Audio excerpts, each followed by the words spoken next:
Hello and welcome back to the 13th episode of the Tower Sports Advising Podcast. Today's special guest is TJ Riccio, hitting and catcher instructor for Beach Training Facility. What's up, Zach? How are you doing? Good. How about you, buddy? All good. Nice to talk to you. Nice to see you. Nice to Excited for see you as today. well. Long time no talk, it feels like. Yeah, I've really crazy. Years go by, but now talking, it's going to be like we haven't stopped. Yeah, it's catching up, right? It's anybody that you play with. You can go days and years and whatever it may be, but it's just right back to it, just like that. It's really crazy. Baseball's such a small community, and again, it's crazy. Like I feel like I haven't stopped talking to you, and it's been years. All right. So let's start by diving a little bit into your playing career. Attended in Comswag High School, played 4 years of varsity baseball, Coaches Award in 2011 and 2012, All League in 2012, and played in the Connie Mack World Series in 2012. Played 4-year college career at the University of New Haven. In your freshman year in 2013, appeared in 12 games, 6 starts, 250 average, 7 hits, 1 double, and you guys won the NE10 championship in 2013. Sophomore year, 2014, appeared in 32 games, 29 starts as a primary catcher, hit 284, 33 hits, 7 doubles, 25 RBIs, second team all NE10.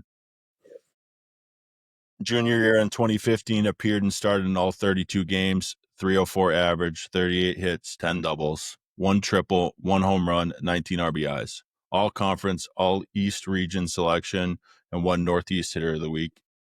Senior year in 2016, appeared in 35 games, 277 average, 33 hits, 3 doubles, 1 triple, 17 RBIs, and you won the team MVP award. Career stats, 286, 111 hits, 21 doubles, 2 triples, 1 home run, 63 RBIs, and only 11 errors behind the dish in 4 seasons.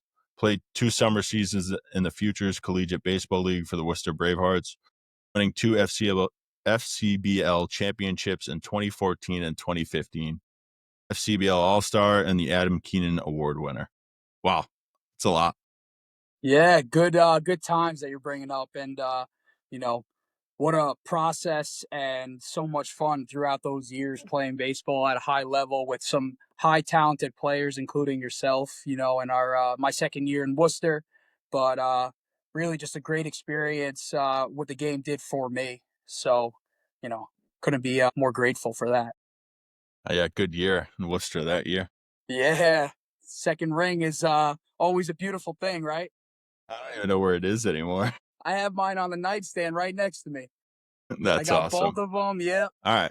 So first question for you is, after playing your 4-year college career at UNH, what were the big takeaways for you? So the biggest thing from, playing college baseball there was dealt with a lot of adversity, especially freshman year being a catcher, and there was a senior catcher who was a captain starting over me. I went in there coming off of a fantastic summer, being on a team that was nationally ranked 8th in the country, playing with guys that were, top draft picks, some ex big leaguers on that high school team. So I walked in there thinking that I was going to be starting right away and playing. And actually, it was the opposite and had to earn that role, which then kind of set myself up for my baseball career there, which taught me a whole lot as a person of, okay, you really got to work for this, even if you feel like you were already there. And that really helped me set up my life then after baseball and now what I do here at Beast Facility training kids. Awesome. I mean, we can kind of move into the next question too, but like, it's crazy now. Obviously, I coached at UNH and played at Pierce, so it's like you see both worlds of it, but it's just a different world, especially with Solano. But it's like today's world of baseball is obviously moving in a vast variety of directions, but it's like coaching under Coach C, it was like it's still the same with him. And I feel like in a lot of places it's not like that. And then even talking to guys like you and Keiko and all these different people that we played with and you played directly with and I played summer ball against, but I feel like Solano is very good at keeping it the same way and keeping that culture, especially in the UNH dugout, of the same. Like I think he's really good at that. Well, yeah, and honestly, like Solano was probably my favorite coach of all time because of he was so regimented. We had our set rules. Everybody knew what the deal was every single time that we were walking in between those lines and we were going to war. And for me, the one thing, and I said to him when I was leaving, actually when I got the MVP award, Coach, I thought you hated me for 4 years. And he comes up to me and he goes, No, Rick, I loved you. He goes, but if I told you that I loved you and I didn't challenge you, then you wouldn't have been the player that you amounted to be, because you would have got comfortable and you wouldn't have thought that everything was okay. So he kept me on my toes, which I thought as a player the whole time that I had something to prove. And then after the fact, when he said that, I was like, oh my goodness, like that is such a great style of coaching to pull the most out of a player. And I mean, I had some great coaches there with Alex Trezza, Coach Mike McMillan, Tom Rispoli, and then some of our grad assistant coaches as well. And I mean, the staff helped me also mold myself into who I am now as a coach. And I mean, I can't thank anybody enough for that, because I think that what they do there is really the best in how a program should be ran. And now I'm utilizing the information that I learned from them to now give it to the kids that I coach and train. Awesome. All right. Moving into question number two is, can you explain how different the 8010 was with wood bats compared to nowadays with metal bats? Well, I'll give you a quick story before I explain. So, when we went to Florida, we played against Lynn University, and they were a metal bat conference. I hit two balls off my hands that would have been broken bats, and they turned into two base hits over the shortstop's head. And I was 2 for 2 on the day instead of 0 for 2 with two broken bats, which was going to cost me $400. But yeah, the year after, I mean, you could see the numbers of home runs and extra base hits just go up. There's just so much more forgiveness. And when a guy swings a metal bat, you can get away with so much in the box and what they do mechanically. Whereas if a wood bat, if you miss a barrel, it's a broken bat. There is no line. If you look at the numbers from when we played or when I played there, it was probably 10 home runs was the most a year. I mean, there's probably guys closer to 15 to 20 home runs, but I feel like the in between guys that normally hit 1 or 2 home runs are now at like 4 or 5, especially at New Haven. That's a big park. Right field down the line is 330 with a 50-foot fence. Like, you got to get all of that baseball to hit it out with a wood bat. And it rarely ever happened when I was playing. But, now, I mean, the metal bats are so significant in changing the game and what these kids do, hitting baseballs over 100 miles an hour. Like, it's definitely a different game, faster paced. But again, I think it's more about the in between mishit balls that now turn into hits rather than outs. I mean, yeah, it's firewood essentially. There's more bats and that turned into firewood when we played. Then now it's like, all right. I mean, Yeah, you do see with the metal bats now too, of like yeah, they're not really made that well, and it's like you see more of these atlases and especially the voodoo in the past couple years of like right. just And cap spring. blowing up Yep. because kids are swinging at such a high exit velocity that it's like it can't hold this and it can't hold a what, depending on what division you play at, a 52 game season. Right. Exactly. And then you think about some of these kids that are so big and strong, they're swinging that bat at 80 plus miles an hour, and a ball's coming in at 90 miles an hour. Eventually, they will break. Yeah. Right. It's a different time. All Yeah. right. It's crazy. Moving on into your coaching career. Moved into hitting and catching instructor in 2017 after graduating, and your current coach of the Beast Black 13U. First question I have for you there is, what inspired you to move into travel ball lessons once you graduated instead of trying to coach in college? So I did have offers to coach college baseball after I was done. But honestly, what happened for me was I needed to step away from baseball for after I was done after my 2016 season to fall back in love with it. So when I finished up, I had offers to be a grad assistant and then actually a softball assistant coach at New Haven. And I respectfully declined them because I was like, if I'm not going to be playing, I want to just take a pushback and really just kind of see what I'm going to do with my life.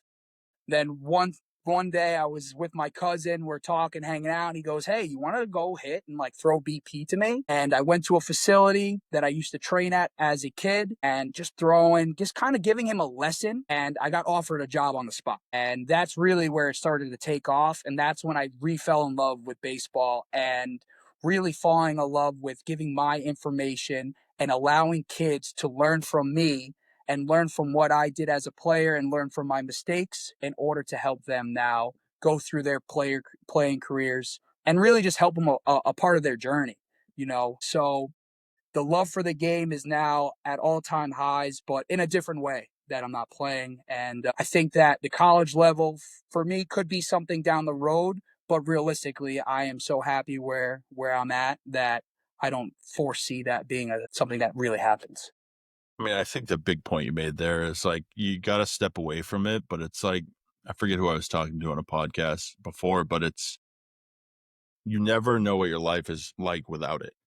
And it's like I think that's where a lot of guys that have been in it for 20 plus years are like, what else am I going to do? And it's not that you can't go do anything else, but it's like you've worked so hard, whether playing, training, working with guys, hanging out with your buddies, like whatever it may be. But it's you've worked so hard at it for so long, it's hard to just let it go. Yeah, and that step back also then helped me realize that my life goal and job is to help these kids now get better and again give themselves more opportunity to play the game. And like you said, the step away for a little bit kind of threw me off, but I was still trying to figure myself out as a younger adult. And then the game always brings you back. I'll tell you that it's something special. Moving on to the next question is how did your experience as a player shape your coaching style? So at a young age, I will say what I do for these kids is what I always thought I needed. So I didn't have a facility that I was training at 7, 8, 9 years old. I was with my father. And, for me, I feel like that I'm trying to fill in that role to be the player that I needed at that time, to give me confidence, to help me understand the movements and what needs to be done, the small little things on the field when we are, doing lining up our gloves or running the bases correctly. And I feel like that is really the first part that helps me shape these players, but then also to understanding the whole process. So understanding that the game is slow, we have to break it down into pieces, and the slower that we can make the game ourselves when it feels like it's speeding up is going to allow us to have success. Or even the fact of, we are going to get out more times than not, but being able to internalize that and not use it as, oh my God, I'm down on myself, and stay in the game and be a good teammate. If I had that at a younger age, maybe the 0 for 2 day turns into a 2 for 4 day or a 1 for 3 day instead of an 0 for 3, because, at that time, I just didn't really have that guidance. And now, again, it's just all about learning from what I did and what I needed and try to be that for these kids. I mean, I think the big point there too of like the 0 for 3, the 0 for 4, it's like I think back to me as a player, and it's I said it on the last podcast with Kevin Donati and Alex Carasoto, but it's like we harped on that so much. Like it wasn't good enough for us. And that's nothing against our generation now, but I feel like kids, especially now, have a harder time dealing with it than we did. 100%. And 100%. it's obviously the social media that plays involved. Like every once you get older, all these things are posted everywhere. It's on Prospect Select, it's on Perfect Game, it's on your team that you play on. Game changer, everything. Right. It's on everything, but it's go back to the days of you could go 0 for 3 on Monday and you could go for 2 for 3 on Tuesday and you're 2 for 6 and you're hitting 333 on the week. And it's like the kids have a hard time getting over the fact of that. And it's like, I think of myself, but I was the worst at it. I know it. But and now I look at it and I'm like, how do I help a kid not do what I did? And that's the most important giving part for like what I do and what I do on the field, and try to let these kids understand that it is okay, and you have to internalize that energy and use it for good. Because if you use it for bad, it just continues to spiral downhill. All right. I always like to throw a question there for coaches that grew up in the Northeast. What do you think was the hardest part about your recruitment growing up in the Northeast? Short seasons. So I feel like for me as a player, I had a small window, which put a lot of pressure on myself to have success in front of guys that are decision makers. So when I was playing as a junior, I ended up switching teams mid-season and having an opportunity to play for a elite team. And I had about, I would say, 2.5 months, because I went through, middle of the summer season. So let's call it two and a half months. So I knew that my window for opportunity was very small, but I had a lot of events that I was going to, and everybody had the same goal. So I had a lot of eyes on me. So I believe that, back then I didn't send out the video like I prepare these kids for now, where I was kind of going in and I thought that my playing ability was going to be enough, but I had to actually come through on my end. So my junior year, I had probably the best year of my life as a baseball player, which, when the time came to it, I was able to come to the occasion where if I didn't, I might not have had an opportunity to play at the next level. Awesome. It's just like that there, right? It's all about the opportunity, right? And it's you never know when your opportunity is going to come. Like you never know. And it's kids look at today's world of like, I'm going to get all these opportunities. Like back when we played, if a college coach is there, that might be the only time you're ever going to see them. And I think a lot of it too is like, and I know you preach it, but it's like make the most of those opportunities because I'm sure you deal with it in your organization of like kids will go on vacation and miss a showcase or miss a tournament or miss a practice. Like Yep. that's life. That happens. Life But it's like, happens, exactly. right. Life happens. Go on those vacations while you can and do all those things. But then you go back to it of like, are you skipping the Boston Open to go on vacation when there's going to be 150 schools sitting behind the dish? So I think there's a lot more opportunities for kids, especially now. Because when Definitely. we played, travel baseball was just forming. And the more people I talk to is like, I played the Connie Mack World Series like you did. I played Legion Baseball. I played whatever it may be, but it wasn't as mainstream as it is now. Yep, definitely. And now with all of the tools that these kids have for the recruit me and things like that, using social media, like I feel like Instagram didn't really start until I was in college. So that stuff wasn't Right. And available to me. Twitter was beginning when we were in college. Exactly. So it's like those streams and those tools that are utilized today, like we didn't have. Right. And it's like I can sit back here now with an athlete and go through Twitter and you can get recruited off of Twitter. And 100%. it's crazy to say it, but I'm like, if you have an organized profile and you know what you're doing, you can sell yourself on Twitter in a heartbeat. Definitely. Without a doubt. All right, moving into recruiting process insights. What advice do you have for high school players trying to get recruited to play college baseball today? So, I mean, with any of the athletes that I work with, I tell them you have to start this process earlier than ever because of how competitive it is, as well as what is going on with the portal. So, what I tell them to do is figure out their top five. Their top five is going to be there. If I have the best year of my life, I can play at this school. Something that is realistic according to their position, according to their body type, according to the player that they are. Then I give them another five, which is like, I am happy if I can play at this school at this time, and I believe I am capable. And then I give them a five fallback. So that is like, okay, if I feel like I have a pretty poor season, I can still play college baseball at that level and still continue my career. But it all starts with them doing their work. So, understanding the rosters that they are looking to go play for, understanding the major that they might like to see if it's actually a true fit for them and what they want to do after baseball if they won't continue their career after college. And then geographically, some kids can't stay away from home because they're just a homebody, which is okay. Some kids need to get away, which is also okay. But everything in the picture needs to fit for that player. And I am brutally honest with these players because if I'm not, and somebody tells them false information, they have false hope, they might lose their opportunity on what they might be able to do at the next level. But it really starts with them doing their homework and getting that process done, and then starting to reach out to those schools, sending them video of what we do in the cage, sending them video of game clips, now game changers out there, which is great for these athletes so they can send videos of at bats, etc. And I really think that being proactive now just to get the ball rolling, because if they are at an event and a college coach is there, They could say, hey, I'm going to be at this event. I sent some video. If you want, this is my schedule. And that's all they need to do to take the right steps, I believe, right now at a younger age to really give himself a chance.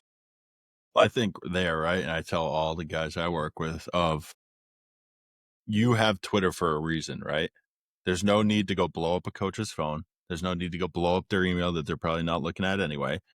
You can build a profile on Twitter. Keep it clean. Keep it like organized of like 322-25 double against blah blah blah. But it's like I said on the other podcast of like the things to stay away from is nobody cares that you got a hit off a Georgia Tech commit. Worry about yourself. And I think that's more of the kids that get recruited nowadays because it's like, all right, this is the goal. I'm a team player. I put all my stuff about how our team won states. We won our sectional playoff, whatever it may be, right? Like you're still part of a team, but you're also trying to sell yourself. Baseball is a game of a solo player once you get to a certain age. You Yeah. can't win. You can't win without a team, but you are a solo player on that island. And, I think social media is huge. And, even in like what I do with my baseball lessons, like just being able to sell yourself, but doing it in a respectful and positive way, which I think that these athletes all should be doing, especially if they want to play at the next level. Everyone's got a phone now, right? Everyone's got an iPhone. How easy is it to set up a tripod in a cage and take video of your swing? And you can clip it out and you have a 30-second video that any coach can spend 30 seconds on and say yes or no. I have kids that send me their video and I clip it for them. Like it's that easy, right? All right, moving on to the next question. What are some common misconceptions families and players have about getting recruited for college baseball? So I think there's two big ones. The first one is everybody thinks that they're going to a top school that they see on TV. And they believe since their kid is the best in the general area that he should go to a school like that, but not realizing that on Long Island, they are a small, small freckle on the baseball world in the country.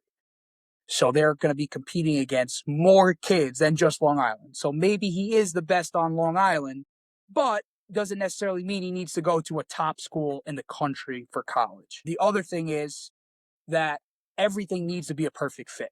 So people think that, okay, I can play baseball at a level, but don't understand that maybe the school or the academics is going to be so difficult, which will take away from the baseball.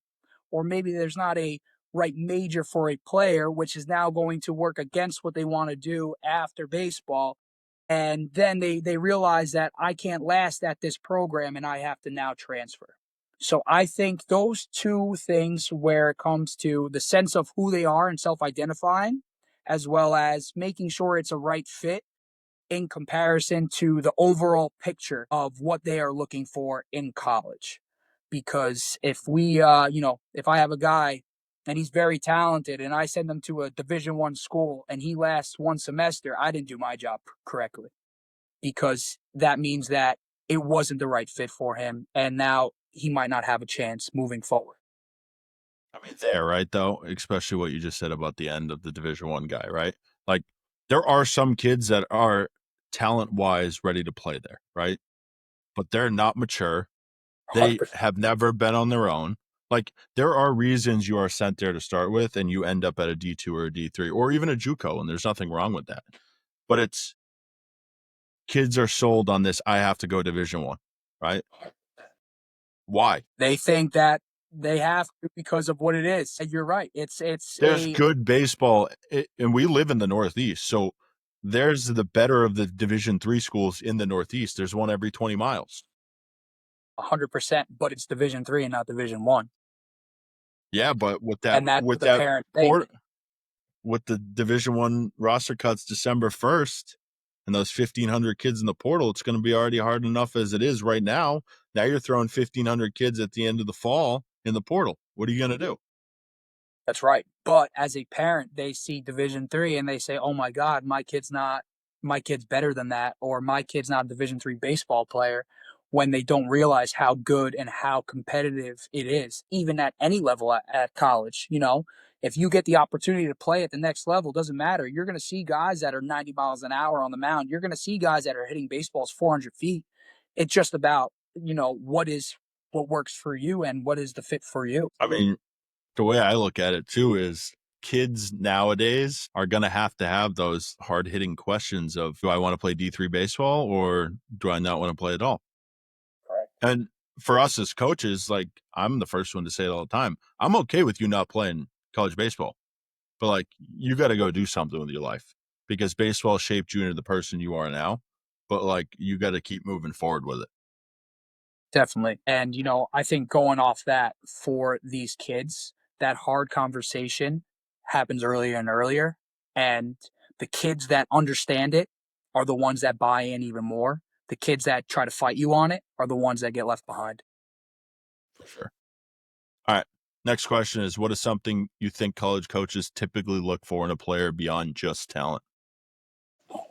I mean, I just think it's how you handle yourself off the field after you make a mistake or after, a strikeout, and how you are as a teammate. Just because I had a situation when I was getting recruited that I was actually told about after the fact, that I went 0 for 3 with 3 strikeouts in a game. Was fine, good teammate in the dugout cheering on my team. And then in my fourth at bat, when my team needed me, I hit a home run. When I hit that home run, it wasn't because of I was over talented comparable to the pitcher I was facing.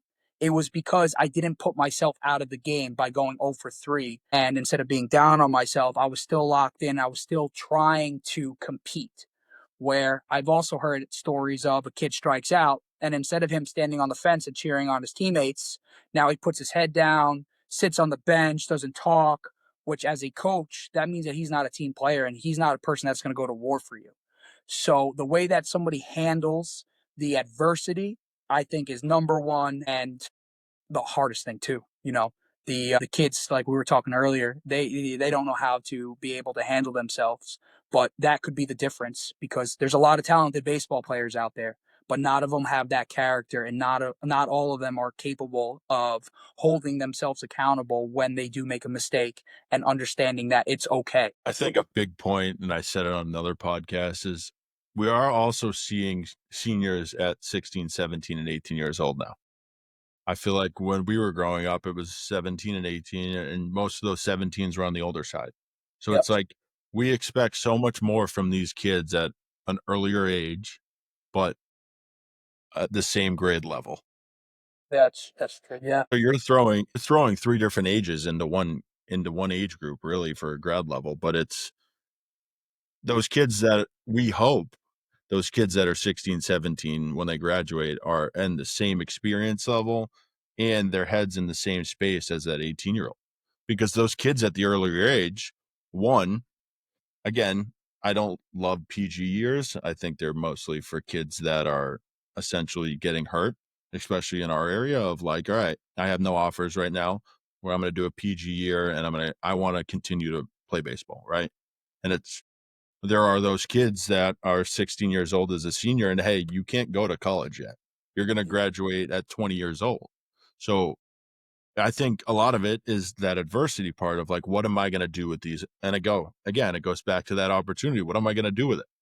And I think the 16-year-olds in those opportunities are the ones that are getting more eyes on them, especially because they're so young and they're not really fully developed yet. that's definitely a part of that as well. You could look at that 16-year-old kid, right? And it's a coach is going to be like, well, I can put 2 years of development into you and you can redshirt your freshman year. And you could probably already be further along than that kid that comes in as a freshman at 18. Yeah. Definitely. And, I feel like me as a player, it took 2 years for me to really identify who I was. And that's when I was like, okay, like I'm pretty good at this sport. We can make something out of this. And, for I was 18 going into college, where if there's a kid that, like you said, is 16, takes a redshirt year, I mean, now you're talking about the experience itself is going to help him mature as a player. Baseball IQ will go up, just start to learn being around those guys. And then when he is called upon, he is going to be able to perform. And the growth aspect of that is, he's a puppy. compared to some of these older kids. So now he gets bigger, stronger, develops for a year. Now he can turn into a monster. My favorite thing that parents ask me is, am I going to play a freshman year? And in players too. Like, I think back to our time, like, you were lucky to get at bats freshman year. 100%. And I think the way baseball is moving, it's going to continue to get to that way again. I think we were in that gray area for a little while with COVID and obviously all the rule changes. But I think like your freshman year is about the development. Like high school 100%. baseball in certain areas of the country, yes, are like college baseball, sure. Yes. But you throw the whole country into one division, it's not even close. No, no, I agree. Like I said, like 2 years for me is when I feel like I really developed as a player, which then goes to a different route where you can actually do that and go to like a JUCO. Right. I mean, there's nothing wrong with I think all the kids that we played with, there's nothing wrong with a junior college. I thought he said it the best. He goes, play 53 games and you practice every day all year long, and there's pretty much no rules. I feel like that would be the only difference as a player that I would have made. And not because I hated my opportunity at UNH. I loved it. And I think there was nothing better for me. But just again, 2 years it took me to really identify who I was. And then after those 2 years, I could have competed with probably the best of the best behind the plate in the Northeast. I mean, you can tell me right or wrong here, but I think growing up the way we played, if you could hit as a catcher, it was a plus. That opened more eyes. Yeah. Like coaches were okay with a guy that hit a buck and made one throwing error a year and caught all whatever 40 games, whatever it is. And it's like I still think coaches are in that route because you got a guy that's some teams got guys that are 300 hitters as catchers, but I think back to our times, I'm like that wasn't common. Was it? You wanted a guy that could control the game, was the one that could control the dugout, knew how to slow the game down, knew how to read his pitchers and what they were feeling for that day. And I think back to it, and I'm like, all the catchers I played with, whether that was college or summer ball for college, they controlled the game. That's what made them good catchers. And I think I'm sure you do it now of like this is what we need, and this is what the team needs. Yeah, and that's exactly what I was told as a player is you catch first and hitting is a plus. If you control your staff, if you get that borderline pitch for a strike, now you're giving your team an opportunity. If you get that big hit, it's a plus. And that's how I base my career as a player. I try to be the best catcher on that field at at any time at any game. And the hitting, yeah, it was there sometimes, but overall, my catching ability, I think, was what helped me even get opportunity to play at that next level because of what I did. Last question about recruiting is what do you feel is more important in recruiting? Talent, character, or exposure, and why? Character, I think, just because, like I was explaining before, that there are so many kids out there that are at the same level talent wise that you need to be able to do something different. And how are you going to do something different? And that is if you out hustle somebody, if you have a really high baseball IQ, if you're a good base runner, and that all goes back to the fact of being prepared by somebody and understanding how to play the game the right way, where somebody can develop as a player and a college coach and a college recruiter will see opportunity in players by size and that he is maybe underdeveloped but sees that he gives the extra effort on every single play, which could be the difference of somebody having an opportunity to play. I do believe exposure is important, but the exposure can also be done on their own, where we were talking about the social media aspect of things and Twitter and stuff like that. Well, I think the exposure part too, it goes back to like you take a kid from the Northeast, right? And you want to go play down south. And John Friday at Augusta said it the best, but you have to have a different trade up here to go play down there. And vice versa from there to here. Like there's a reason some schools, if you're in Florida, they only recruit Florida kids. One, they can play year round. Two, they're probably the same crop of kids you can get up here. And the other big thing that parents don't see is those kids are getting in-state tuition. Correct. So that scholarship money that they have, that they whatever the respected amount is for each school, they're limiting that because all they have to do is they're getting in-state tuition. School's already cheaper. there's just a lot of things that parents don't see. And it's like for exposure, right? Like your travel ball schedule, wherever you play in the country, unless you're playing a national circuit, is never going to be enough because they're going to come watch you in your travel balls wherever you play. Then they're going to invite you to a showcase. Then if they like what they see, they might invite you to another one. And that's before you maybe even have a conversation with the coach. There's so many different ways that coaches navigate the route of recruiting now. And it's like, if they're inviting you to that showcase, they have interest. It's not just say, hey, come to my showcase, pay money, and that's it. And I think the hardest part we have to deal with that is parents get upset when after they go to a showcase and they don't want their kid. Well, one, maybe the kid didn't perform the way they thought they would. Maybe there's two shortstops there and your kid's competing to be one of those shortstops. Like there's so many different routes that we could go into this, but there are so many undisclosed. I don't even know if that's I don't know even know what I'm looking for here for the word, but there's so many different things that affect what goes on when you get invited to those showcases. Definitely. Or maybe somebody just came up in the portal, or maybe somebody that they didn't expect to have interest now has interest as well, right? There's so many variables and it's so difficult, but the idea is to try to do as much as you possibly can as a player. I mean, I look at it this way, right? And I kind of made a joke to a player the other day, but I'm like, you use your Twitter as like your resume.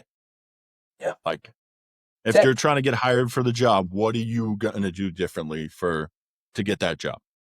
That's not, oh, I have to post things that's going to go viral on TikTok, or I have to post a hitting video like a kid did that's committed to Georgia.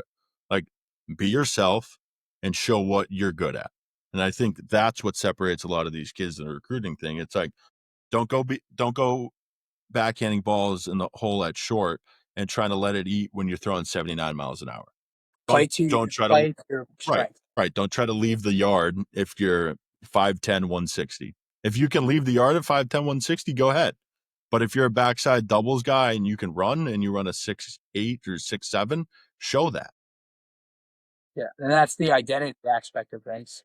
Definitely. Right. I mean, I think kids lose that factor of their identity because there's so many different, again, things they can look at to be like, I want to be like that kid.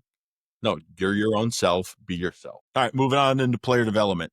How do you help players develop the skills and tools that are attracted to college coaches? So, on a hitting standpoint, I like to work off of what the player has with their identity. So if I have a kid that comes in that I'm talking to and I'm training, the first thing is to individualize what he needs to focus on for him to have success. But it's all about being repeatable, and it's all about how I can have more room for error as a hitter while being adjustable.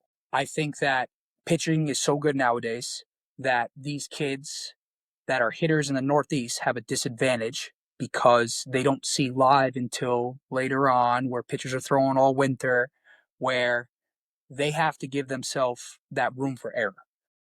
So staying in the hitting zone for a really long time. On the catcher's standpoint, the most important part as a catcher is being able to receive and expand the strike zone. So understanding that, yes, the ball over a plate is a strike, but how do I work that ball that's two balls over the plate and get that called for a strike? So really doing a good job there, which will set them apart typically in the aspect of the eyes of a coach. Because if as a catcher, if I'm getting two pitches called for strikes in an at bat, now my pitcher throws less pitches. Now my team can save arms. Now I'm giving opportunity for us to win baseball games. Where if I lose that borderline pitch, now pitcher's got to throw more pitches. Maybe it's a home run. So those are two very important parts of like what I do with the players, as well as, you know, everything is about training the movements. So obviously in this game, there's a lot of failure. But if our movements are correct and what we do is correct, you'll have the greatest chance for success. So if I am preparing a player to go face velo, but he's super long in his swing, I am already putting him in a position to fail. So giving them opportunity and adjustability and understanding, okay, I have to make a physical adjustment right now as well as a mental adjustment to be able to hit this pitch.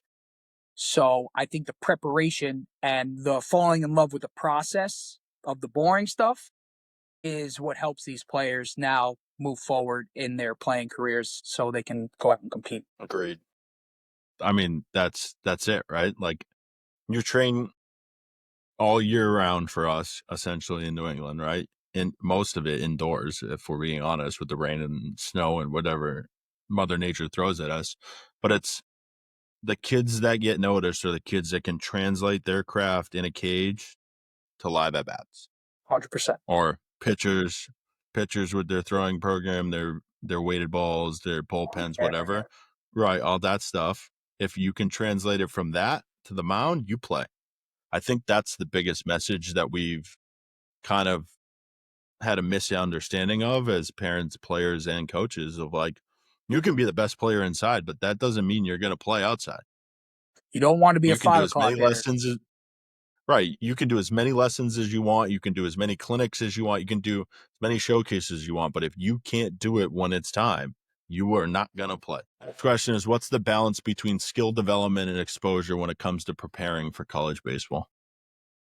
I'm huge on development. I am all about doing things the right way and really fine tuning the movements and being disciplined so that when they do have the exposure, they are ready and they are confident and comfortable. So if I'm preparing a kid in a cage and we're doing our, let's just call it an infielder, and he's doing his daily work and he lifts up his glove on one rep, that focus and attention to detail wasn't there. Now we need to refocus and lock in for the next one. Because in a situation, let's just say they're doing a college camp and they're doing their ground balls and he lifts up early on his 3 ground balls that he's going to get. Now that's a missed opportunity. So I believe in the development side of things is so important. So then when they do have the exposure, they can go do their thing and compete. Exposure is extremely important, but if it's also negative, if you're not prepared, then it's going to work against you. I mean, right there, right? If exposure, if you're not ready for it, don't do it. Like it's okay if you're in your junior year and you're not going to play at a Division I school and you're not ready to go out there and get that exposure yet. Go work on your craft and give it in a month. If you've done your lessons, you've done whatever your private workouts, whatever you do, right? If you're ready at that point, then go do it. Like there is a time where kids are ready for exposure. Correct. It's not 100%. everyone's ready at the same time. If you're a freshman and you're a 90 plus arm, you're ready for exposure your freshman year, whether you're on varsity, JV, or freshman, depending on what school you're at. But if you're a guy that's low 70s and you need a winter training program of weighted balls and arm care and all that stuff to introduce yourself to it, that's okay. And I think that's the big misconception there. Like exposure is ready for when you're ready for it. Like That's you right. don't need a national circuit. You don't need to travel New England and play at all these showcases and these schools. Like if you're not ready for it, it's okay. Let's get you ready for it. Right. Because everybody develops at a different time. Now you're seeing right, but you're now seeing kids commit to schools later because of the transfer portal. Kids are I've seen kids as 2 weeks before school even starts committing to a school. Like Yep. it happens. The world is definitely different from what we are used to when we were going through the process. And it's like if you're not going to adapt to it, you're not going to be able to figure it out. That's right. And yeah, and the baseball world changes every day. It's something different, right? So if it comes to a point where you're getting left behind because you're not making those changes accordingly, then you're going to miss the opportunity. You're going to miss the boat. All right. Next question is what advice do you give to players who might not be highly recruited but still want to play at the college level? So what I do believe is that there is opportunity to play, even if it is something that they might not feel is right for them at the JUCO level. So like we were talking about before, sometimes, the fifth year or JUCO route is right for these kids to get an extra year under their belt to develop to then have an opportunity to play at the Division II, Division III, Division I level.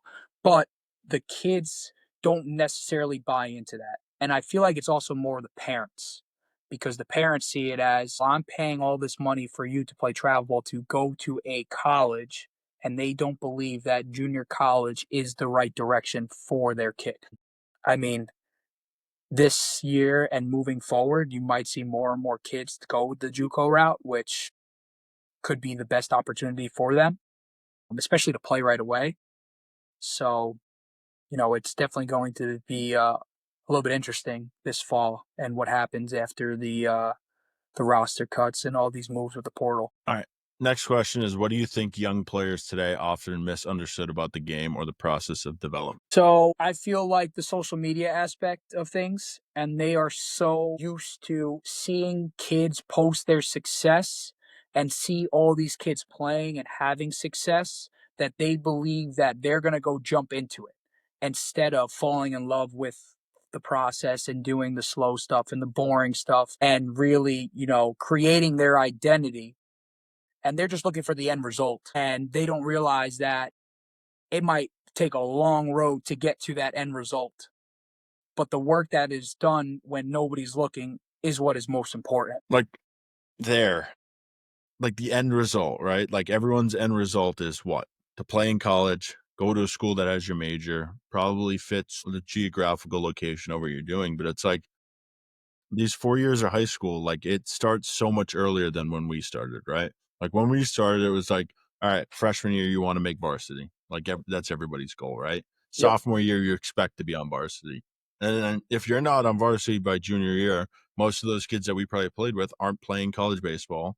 They're playing high school baseball just to play. They're probably not a starter or whatever Yeah. it may be. But it's like, I think kids, those expectations are so much higher now of like, I have to be a freshman and play in varsity. Like, I think about when I played and I made varsity as a freshman, the last person besides that was Tyler Beatty. Like that, it just wasn't common in my high school. But Right. like that's just how it was, right? Before him was John LaRue, who got drafted by the Mets, and I believe he played at Northeastern. But it just wasn't a common thing. So it's what did you do differently to separate yourself? As for me, like I was always a bigger kid. I threw the ball harder than everybody. I hit the ball harder than everybody. But there wasn't metrics of how hard I could hit a baseball. Yeah, they judged how hard you threw a baseball. Like I threw a ball 90 across the infield playing shortstop as a freshman. Was I ever a shortstop? Probably not. But that was the only chance I had to make varsity. Every other spot was filled. Did I move a little bit better than most kids? Sure, but I was 6'2", I don't know, 170, 180 at that time. But I made it work because I wanted to play varsity baseball. I didn't want to play JV. And I think my point with the story is kids aren't okay accepting the fact of going to play another position if that means they're going to play on varsity. Some kids are, some kids aren't. Definitely. They are definitely tunnel vision on what they believe in themselves. And sometimes they don't want to go out of their comfort zone in order to help a team. I mean, I think now than ever, we're also dealing with more parents of like, no, that's not good for my kid. How do you know if it's not good for your kid? That's true. Yeah, definitely. They feel like they know best when really they are so involved in what the kids are doing that it actually sometimes hurts them. I think the best kids that I've coached after coaching college are the parents that just let their kids figure it out on their own. 100%. Because you need there. I mean, the biggest piece of advice I'm going to give is you have to let your kid fail. You cannot fail for your kid, whether it's playing, whether it's recruiting, whether it's going to school, whatever it is. But like kids need to fail on their own. And I feel like the kids that don't in high school fail on their own once they get to college. And that's the part that we need to eliminate. Definitely. All right. Next question is, what separates a good player from a great one in your eyes? So I believe the players that stand out are the ones that are able to handle with the adversity. And the players that also stand out are the ones that are able to make adjustments in a short window. So I say to the kids as a hitter, a good hitter makes an adjustment from an at bat to an at bat. A great hitter makes an adjustment pitch to pitch. And if we're capable of self identifying a problem and then make the adjustment within a short window, you are going to be able to give yourself a chance for success. That also comes with dealing with adversity. If I go 0 and 1 and I take a long swing in my first at bat, but then I say, okay, step out, take a deep breath, reset, instead of beat yourself up that you just missed your pitch. now you're giving yourself a chance to have success. Same idea in the field. If you make a mistake, next play, you got to understand that I'm making this play no matter what, rather than, oh crap, I hope the ball is not hit to me. So the mental aspect of the game and the kids that are mentally tough are going to be the ones that really stick out. And again, like the ones that are able to make those adjustments. Awesome. Moving on to the next question. Are there any training techniques or philosophies you use that might surprise people? I don't think that there's anything that is out of the question with what I do, because I like to utilize the players as individuals, and no one hitter or one player that I have is the same. So I want to say that everything goes off of what that player is capable of, and I work with them and give them different tools in order to help them perfect their craft. So I'm not into any of the crazy launch angle or any of the crazy, hitting styles. But I think that, just individualizing the players is what needs to happen. Baseball is one of the only sports that's individual but team at the same time. And what I mean by that is you're a pitcher on the mound, right? You control the game. The 8 guys standing behind you are just waiting for you to either strike the guy out or let the guy put the ball in play. It's hard to separate both. I mean, you always want to have a team player, right? But at the same time, like, you're in the box by yourself.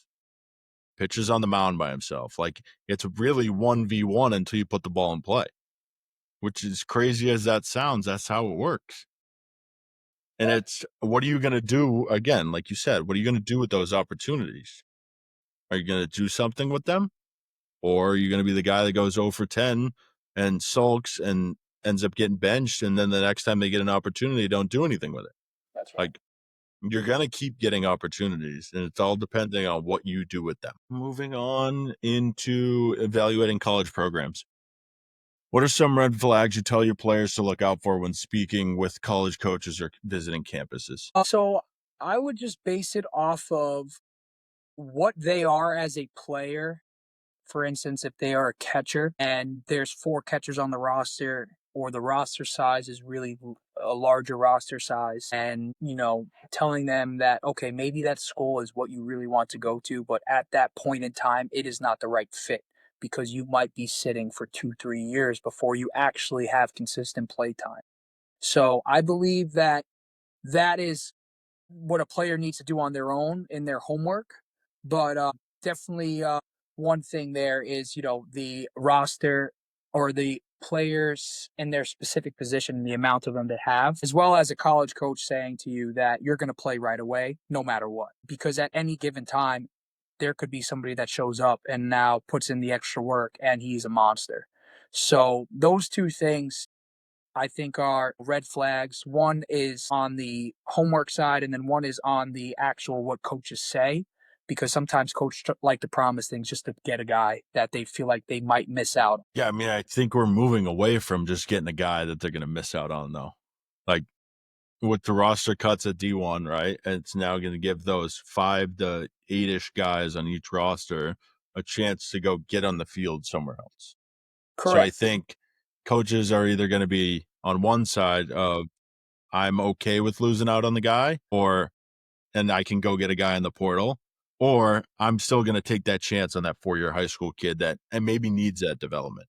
Obviously not at the D1 level, but at the D2, D3, and that JUCO level. Yeah, I definitely I agree So, with. all right.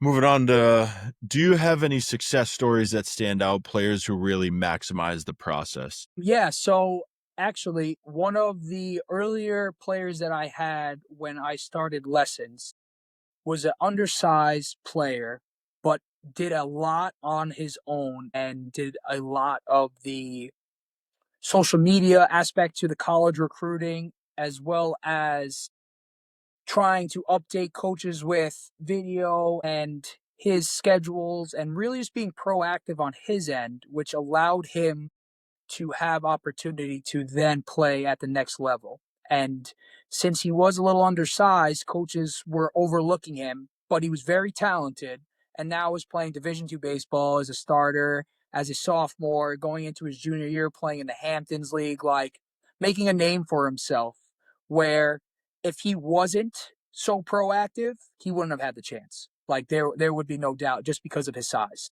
But since he kept on, dealing with the struggle of what was going on with the portal being introduced, he ended up coming out of it and now making a name, like I said, and being able to continue his career. I mean, the success stories are always the fun ones, right? It's like, this is why we do this. Yeah. Yeah, it's the most fulfilling when somebody like that can continue to play. Like it's just we sit here and these are the people we continue to tell the stories about, because it's like you can have a kid that has zero chance of ever playing college baseball, and you give them a year of development and you never know what's going to happen, because you could take an athlete from another sport and teach them into baseball, obviously depending on age and ability, but it's like you can always teach an athletic kid to be somewhat decent at baseball, right? You take an unathletic kid and it's very hard. It takes time to get them to move the way a baseball player moves, depending on the position. Next question is, what's your philosophy when it comes to guiding players through the ups and downs of the recruiting process? I think most important is they have to stick to the plan, even though sometimes it gets dry and sometimes the communication goes away, that they have to stick to the plan, because if they start to question that, they will question the whole process. And that is when you start to see the kids start to lose confidence and start to press. And then when they have the exposure and the opportunity, they are unable to compete at the level that they need to. So I try to continue to make sure that they're positive about that aspect of things, that sometimes it gets a little scary, but almost hold their hand through it and make sure that they understand that they are going to continue to do what they have to do in order to say, all right, I gave this everything I had to give myself a chance. I mean, the chance, right? It's us as coaches, players as players, like guys that in colleges that do like the what do they call, the team day people? It's like everyone wants a chance, right? In the game of baseball, there's so many people that want to be involved. If you think the more and more, like I'm doing this and talking to travel ball coaches, talking to college coaches, talking to high school coaches, talking to players, it's like I want the players that they want just a chance. They're not coming to me asking me what school I'm going to, what position I'm going to play. They want a chance. If they have to go play left field, they have to catch, they have to play first base in their primary position, shortstop, they want a chance. I think that we got blessed with so many of those kids growing up that that's just what we're used to. Like if you told Joe Keiko he had to go play shortstop, is he going to go play shortstop? Absolutely. Even though he's a lefty, he would give it a chance. 100%. You told Wally he had to go play. You told Wally he had to go play center field. He ain't batting an eye because he wants to win and he wants to be in the lineup. And I think that's just the special group of kids that you played with that I look for in kids that I coach nowadays. And if you think about it, just in Wally's standpoint, he played at the next level and was a first baseman. He grew up playing shortstop. And there's one of the players that I help that's from Beast facility. He's at NC State right now, and he was a shortstop in high school. They said he might play third base, left field, or first base, and now he's the first baseman for NC State and had the best year of his life and gave himself opportunity because he was okay with making that change so he can play in the lineup. I mean, it's just being okay with the change. Like sometimes the change is good. It's not always going to be good, but the more and more you're open to it, it could be the best thing for you. Next question. Where do you see yourself in 5 years? Any big goals? So for me, I would love to be a owner of this facility or my own facility where everything that I do, the blood, sweat that goes into these kids, now I'm really a part of 100% all in. I'm 100% all in for all the players, but in a sense of, okay, this is now mine, where everything that I do is for this organization and everything that I do is because I am trying to help these kids play at the next level. But when it becomes something that is yours, it just tastes a little different. All right, moving into the last question. If you give one piece of advice to your younger self, what would it be? I had one piece of advice. What would it be? I would say to really remind yourself to enjoy the moment. So sometimes when we are involved in the process, you are so hyper focused with the next step and not what is actually in front of you. Whereas when we were playing in front of 3,000 players, sometimes if you were to just sit back and take a look and realize, man, what I'm doing right now is what kids dream of doing, and really understand that moment. I feel like that is something that I feel like, you enjoy it at the time, but it's always what's next, what's next, what's next, instead of, holy cow, I'm here. And, you know, playing at the higher levels and playing against some guys that are now big leaguers and playing with guys that are now big leaguers, realizing who they really were at the time and really just enjoying every step of the process. And, the baseball career that I had, those 4 years in college ball was probably the best 4 years I've had, with the relationships and the people that I met, that helped shape me to who I am today. But in the moment, you don't realize what you have. So I think that that would definitely be something that I would say, to my younger self. I mean, I think the big thing there is right the moment. Like you may never be in that moment again. And I think that's like the more I think about it now too, it's like the moment of like even winning the futures league, right? Like it's like you're never gonna feel that again. Like you hitting 2 home runs in a game, you might never feel that again. You going 4 for 4, you might never feel that again. But it's also the fact of like you going 0 for 4 with 4 strikeouts, you may never feel that feeling again. And it's like, even though you were in the worst moment of your life, that could have been the last moment you ever have on a field. And don't lose sight of it because you went 0 for 4, but it's like, be happy you did it.